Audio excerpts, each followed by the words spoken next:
क्या है 3 ब्रैकेट में 5z माइनस साइन, ये बेटा z है, ठीक है, z है, नहीं तो ऐसे लिख लो, ये z है, ठीक, -7 माइनस का 2 इंटू में माइनस का इंटू में 9z माइनस का 11 इक्वल्स टू में 4 ब्रैकेट में 8z माइनस का 13 इक्वल्स माइनस में 17, यही दे रखा है। तो सॉल्व करें, देखो कैसे होगा। अब इस वाले टर्म को पूरे इससे मल्टीप्लाई करूँगा तो क्या आ जाएगा, 5 3 जा 15 z माइनस का 7 या 21, कोई डाउट, माइनस में ये ब्रैकेट में ले लेते हैं, ठीक, 9 2 जा 18 z माइनस का 11 2 जा 22, कोई डाउट। चलो आगे करें, ये क्या आ जाएगा 8 चौक 32, 8 चौक 32 z माइनस का 13 चौके कितना होता है, 13 कम 13 26 13 13 चौका 52, तो 52 आ गया, यहाँ पे माइनस का 17, ठीक है। आगे करें तो ये मेरी क्या आ जाएगी 15z माइनस का 21 प्लस माइनस माइनस का 18z माइनस माइनस प्लस का 22 इक्वल्स टू में क्या आ जाएगा 32z माइनस का 5 और 2 52 माइनस का 17, ठीक है। ये देखो ये z की टर्म है, ये z की टर्म है और ये भी z की टर्म है, तो मतलब कि हम वेरिएबल वाले टर्म को एक तरफ ले आते हैं, तो ये क्या आ जाएगा 15z माइनस का 18z और ये इक्वल्स टू में क्या आ जाएगा प्लस का, तो इधर लेके आ जाऊँगा तो माइनस का 32z आ जाएगा, ठीक है। अब मैं कोफिशिएंट वाले टर्म को एक तरफ लेता हूँ, तो ये माइनस का है, ये प्लस का है, तो क्या आ जाएगा, ये माइनस का सॉरी ये यहीं पे रहेगा, पहले इधर वाले टर्म को देखते हैं, ठीक है। तो यहाँ पे वेरिएबल कोफिशिएंट वाले टर्म कौन से है, माइनस का 52 माइनस का 17। अब ये देखो माइनस का है तो ब्रैकेट के इधर लेके आऊँगा तो प्लस का कितना हो जाएगा 21, ये प्लस का है तो ब्रैक इस इक्वल्स टू के इधर लेके आ जाऊँगा तो कितना हो जाएगा माइनस का 22, ठीक।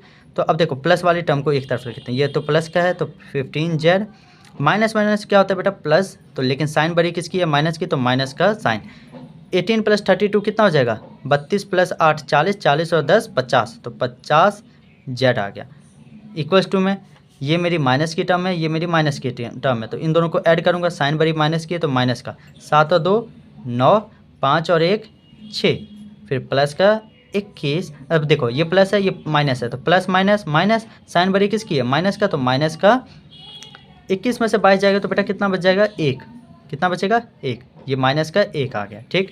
अब यहाँ से माइनस करें, अगर 15 को माइनस करूँगा 15 में से 50 को माइनस करूँगा तो कितना बचेगा माइनस का 35z इक्वल्स टू में अब माइनस का 69 है और माइनस का 1 है, तो क्या आ जाएगा माइनस माइनस प्लस, तो माइनस का 35z minus minus plus sign बड़ी किसकी है माइनस की, तो माइनस का 69 प्लस 1 कितना होता है 70, ठीक। तो ये आ जाएगा माइनस के माइनस साइन से कट जाएगा, तो 35z इक्वल्स टू में 70, तो z बराबर में कितना आ जाएगा बेटा 70/35, तो ये कटेगा 35 दूना 70, तो z बराबर में कितना होता है आ जाएगा 2, z की टर्म कितनी आई 2, ठीक है। अब उसी तरीके से हम LHS और RHS को प्रूव कर लेते हैं, ठीक है, किसको LHS को और RHS को प्रूव कर लेते हैं।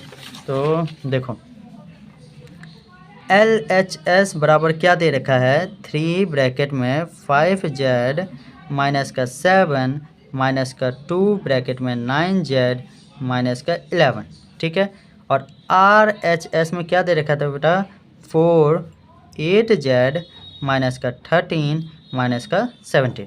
पहले मैं क्या करता हूँ LHS को, तो LHS को ले रहा हूँ, तो 3 ब्रैकेट में 5 इंटू जेड की टर्म कितनी आई थी बेटा जेड की टर्म 2 आई थी ना, ये देखो जेड की टर्म 2 आई थी ना, तो 2 लूँगा, तो जेड की टर्म कितनी लूँगा 2, ये जेड बराबर में मैंने 2 लिख दिया, ठीक है। तो जेड की टर्म आ जाएगी 2 माइनस का 7 फिर यहाँ पे माइनस का 2 9 इंटू में जेड की टर्म कितनी लूँगा 2 माइनस का 11, ठीक है। तो 3 ब्रैकेट में 5 दूना 10 माइनस का 7, यहाँ पे माइनस का 2 ब्रैकेट में 9 दूना 18 माइनस का 11। अगला स्टेप 3 का 3 10 में से कितना 10 में से 7 जाएगा तो बेटा कितना बच जाएगा 3 माइनस का 2 इंटू में 18 में से 11 जाएगा तो बेटा कितना बच जाएगा 18 में से 11 जाएगा तो कितना 7, ठीक है। तो यहाँ पे 3 3 9 माइनस का 7 दूना 14। अब 9 में से 14 जाएगा तो कितना बचेगा, माइनस का कितना आ जाएगा, 4 और 1 5, तो माइनस का 5 आ गया। ये क्या आ गई, LHS। अब हम RHS देख लेते हैं। RHS बेटा क्या था, देखो RHS की इक्वेशन यही थी ना, 4 का 4 8, जेड की टर्म कितना लूँगा 2, माइनस का 13 ब्रैकेट क्लोज किया और माइनस का 17। ठीक, तो यहाँ पर क्या आ जाएगा, 4 का 4 8 टू जा 16 माइनस का 13 माइनस का 17। ठीक, तो 4 का 4, अब 16 में से 13 जाएगा तो बेटा कितना बच जाएगा, 3 माइनस का 17, तो कितना आ जाएगा, 4 तिया 12 माइनस 17। अब देख बताओ प्लस का है माइनस का, तो प्लस माइनस माइनस, साइन बड़ी किसकी है, माइनस की है। 12 में से 17 जाएगा तो कितना बचेगा, 5। तो LHS भी मेरी 5 आई थी, माइनस का 5 आई थी। RHS भी मेरी माइनस का 5 आई है। तो मतलब LHS जो है वो मेरी RHS के इक्वल है। तो ये हमारी इक्वेशन बिल्कुल करेक्ट है। ठीक है, हो गया। चलो अब क्वेश्चन नंबर हम 10 करके देखते हैं। लास्ट इस एक्सरसाइज का लास्ट क्वेश्चन है, काफ़ी आसान है और आराम से करोगे तो हो जाएगा। ठीक, इतना हड़बड़ाना नहीं है, कोई भी क्वेश्चन करते हो हड़बड़ाना नहीं है, आराम से थोड़ा टाइम लेके किया करो। ठीक, देखो यहाँ पे क्या है, पॉइंट मैं हटाऊंगा तो अपॉन में क्या आ जाएगा बेटा, 100, क्योंकि पॉइंट के बाद कितने ये पॉइंट से पहले कितने नंबर थे, 2, तो मैंने क्या लिखा, पॉइंट हटाया तो कितना ले लिया, पॉइंट हटा दे रहा हूँ तो कितना ले लिया, 2 पॉइंट के बाद पहले कितने 2 थे तो 2 0 आ गया। ठीक, यहाँ पे देख लेते हैं, पॉइंट से पहले कितने 2 टर्म थे, तो यहाँ पे अपॉन में क्या लिखूँगा, 2 0। ठीक, तो नई इक्वेशन क्या बन जाएगी, 25/100।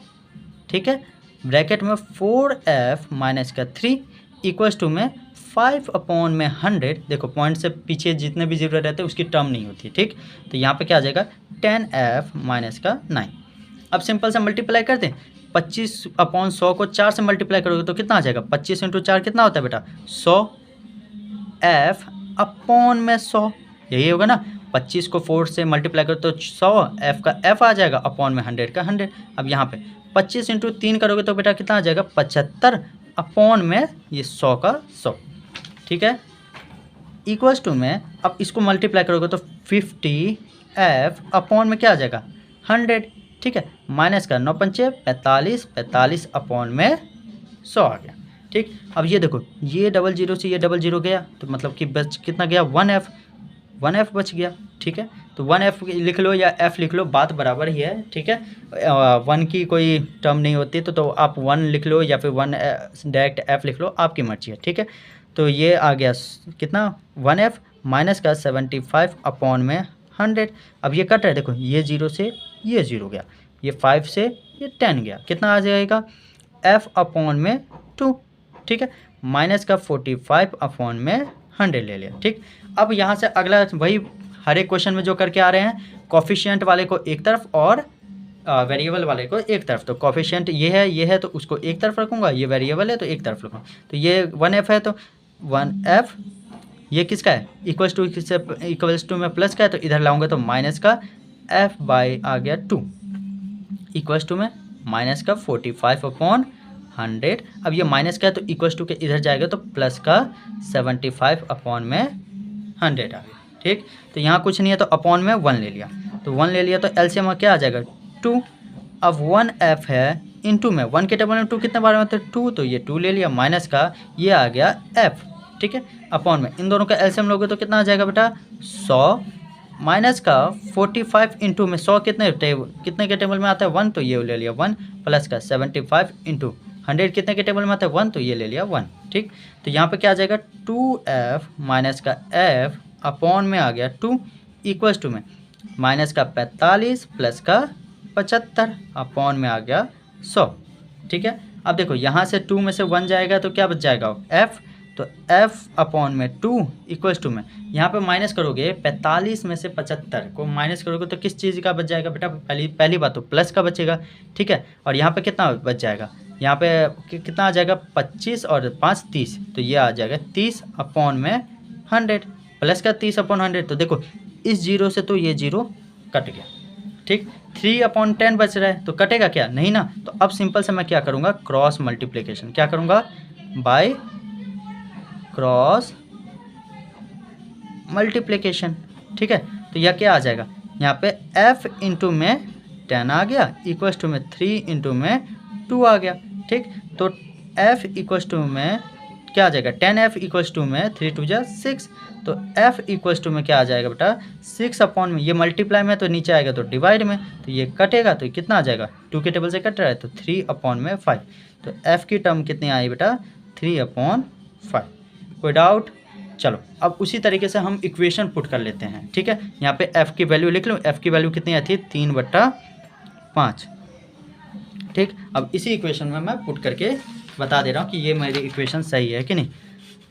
इस स्टेप से ये वाले इसी इक्वेशन में इस वाले में पूरे टर्म में मैं डाल देता हूँ। ठीक, ताकि मैं पॉइंट हटाऊंगा तो बात वही पड़ जाएगी। ठीक, तो ये कितना आई थी 25/100 4f माइनस का 3 इक्वल्स टू में 5/100 ब्रैकेट 10f माइनस का 9। ठीक, तो यहाँ पे देखूँ तो LHS क्या है 25/100 ब्रैकेट में 4f माइनस का 3। ठीक है, और RHS ये है, RHS ये है, तो पहले LHS को सॉल्व करता हूँ, तो 25 बट्टा कितना आ जाएगा 100। ठीक, ब्रैकेट में 4 इंटू एफ की वैल्यू कितनी आई थी बेटा 3/5, तो ये ले लिया मैंने 3/5 माइनस का 3। ठीक, तो यहाँ पे क्या आ जाएगा 25/100 ब्रैकेट में 4 तिया, ये देखो अपॉन में कुछ, ये अपॉन में कुछ नहीं है तो 1 ले लिया, तो 4 तिया कितना आ जाएगा 12/5 माइनस का 3। अब देखो यहाँ पे अपॉन में कुछ नहीं है तो मैंने 1 ले लिया, तो अब इनका एलसीएम लूँगा तो 25/100 ब्रैकेट में इनका एलसीएम लूँगा तो 5, फिर 12 1 5 के टेबल में 5 कितने बार में तो 1, तो ये मैंने ले लिया 1 माइनस का 3 इंटू 1 के टेबल में 5 कितने बार में आता है, 1 के टेबल में 5 कितने बार में आता है तो 5, तो ये ले लिया 5। ठीक है, यहाँ पे क्या आ जाएगा 25/100 ब्रैकेट में 12 माइनस में 5 दिया 15 अपॉन में 5। ठीक, तो ये आ गया 25/100 मल्टीप्लाई में 12 में से 15 जाएगा तो कितना बच जाएगा, माइनस का बड़ी है तो माइनस का 3/5। ठीक, अब देखो यहाँ पे है तो अब सिंपल सा करूँगा तो 25 इंटू 3 कितना आ जाएगा माइनस का 75 अपॉन में कितना, इसको 100 को 5 से मल्टीप्लाई करोगे तो कितना आ जाएगा 500। ठीक है, अब क्या मेरी 75/500 जो आई है ये कट रही है बेटा 5 के टेबल से, देखो कटेगी 5 के टेबल से ये भी 5 के टेबल से ये भी, तो यहाँ पे कितना आ जाएगा 5 कम माइनस का साइन 5 कम 5 2 5 5 25 15 25 कितना होता है 15 5 कम 5 2 और 5 25 25। ठीक है, 15 के टेबल से 75 मेरी कट रही है, कितने 15 25 75 आ गई। अब ये कितना आ जाएगा 5 कम 5 तो 1 और ये 100 आ गई। अब क्या ये मेरी कटेगी किसी भी टर्म से, देख लो अगर नहीं भी कटेगी ना तो डायरेक्ट आप क्या है 0 है तो ऊपर लेके जाऊंगा ना तो क्या मतलब मेरी पॉइंट में आ जाएगी, तो माइनस का साइन और ये देखो कितना है 1 2 तो 1 2 तो यहाँ पे 0.15 ये आंसर आ गई। ये मेरी क्या है कि LHS ये LHS आ गई। अब RHS प्रूव कर लें, RHS की इक्वेशन क्या थी 5/100 ब्रैकेट में 10f माइनस 9, क्या है 5/100 ब्रैकेट में 10f माइनस का 9। ठीक है, f की वैल्यू कितनी बेटा आई थी 3/5, तो ले लें 5/100 ब्रैकेट में 10 इंटू में f की वैल्यू कितनी आई थी 3/5 माइनस का 9। ठीक, तो यहाँ पे क्या आ जाएगा, यहाँ से डायरेक्ट काट ही दो 5 के टेबल से तो ये कट रहा है तो 5 कम 5 अपॉन में क्या आ जाएगा 5 दूना 10 तो मतलब 2 और 0 20 आ गई, 20 पंचे 100 होता है ना, ख़त्म। अब यहाँ पे अपॉन में क्या कुछ नहीं है तो 1 ले लिया, तो यहाँ पे क्या आ जाएगा 10 दिया 30 बट्टे में 5 माइनस का 9। अब यहाँ कुछ नहीं है तो 1 ले लिया, तो इनका क्या करूँगा एलसीएम, तो 1/20 ब्रैकेट में इनका एलसीएम लिया तो 5 30 इंटू 5 के टेबल में 5 कितने बार में होता है 1, तो 1 माइनस का 9 इंटू में 1 के टेबल में 5 कितने बार में होता है 5, तो ये मैंने ले लिया 5। ठीक, तो 1/20। ठीक है, 1/20 और यहाँ पे सॉल्व करूँगा तो 30 माइनस में 9 पंचे 45 आ गया। ठीक, अपॉन में आ गया 5। ठीक है, तो यहाँ पे क्या आ जाएगा 1/20 इंटू में, अब देखो 30 में से 45 जाएगा तो माइनस की संख्या कितनी है बड़ी, तो माइनस का कितना आ जाएगा 30 में से 45 जाएगा तो माइनस का 15 अपॉन में 5। अब बेटा ये देखो 15 और ये कटेगी कि नहीं, हाँ 5 के टेबल से ये भी जा रही है तो यहाँ पे कितना आ जाएगा माइनस का कितना बच जाएगा 5 या 15 तो माइनस का 3। ठीक, तो यहाँ पे आ क्या गई 1/20 गुने में माइनस का 3, तो अब इसको डिवाइड करके देख लो तो क्या आ जाएगा, ये माइनस का 3 अपॉन में 20, ठीक है। अब 3 के टेबल से क्या ये कटेगी नहीं ना, तो ये किसी के टर्म से कट नहीं रही है, तो मैं क्या करता हूँ सिंपल से डिवाइड, ताकि मेरी यही वैल्यू आ जाए। तो देखो डिवाइड किया, ये 3 लिया, ठीक है। माइनस का साइन थोड़ी देर के लिए आप बाहर रख लो, ठीक। अब 20 से मैं डिवाइड कर रहा हूँ, ठीक। 20 से डिवाइड कर रहा हूँ तो यहाँ कुछ नहीं है, तो 3 से तो ये जाएगा नहीं, तो 0 लिख लिया, फिर 0 आ गया, पॉइंट ले लिया, ठीक। अब क्या कितने बार में आ जाएगा, 20, 20 दूना 40, 2 से नहीं होगा तो 1, ये आ गया 20, ये मेरी क्या आ जाएगी 1, और ये 0, पॉइंट ले लिया था तो यहाँ पे ऑलरेडी एक और 0 आ जाएगी, ठीक। तो अब 20 पंचे कितना होता है 100, तो ये क्या आ जाएगा 20 पंचे 100, ये मेरी पूरी टर्म कट गई। तो कितना आ गया 0.15। मैंने माइनस की टर्म पहले ही बोला था ना बाहर रखने के लिए, अब माइनस का टर्म रख लो। तो देखो LHS भी आ गई, RHS भी आ गई, तो मतलब कि LHS जो है वो मेरी RHS के बिल्कुल प्रूव है, मतलब कि माइनस का 0.15 जो है वो माइनस के 0.15 से के बिल्कुल इक्वल है। तो ये मेरी बिल्कुल इक्वेशन और क्वेश्चन बिल्कुल सही है। तो बेटा बस यही एक्सरसाइज था, 10 क्वेश्चन थे, बता दिए। तो आपको वीडियो अच्छा लगे तो लाइक करो, चैनल को सब्सक्राइब करो, जितना हो सके अपने दोस्तों में शेयर करो। थैंक यू बेटा, चलो मिलते हैं अब नेक्स्ट वीडियो में।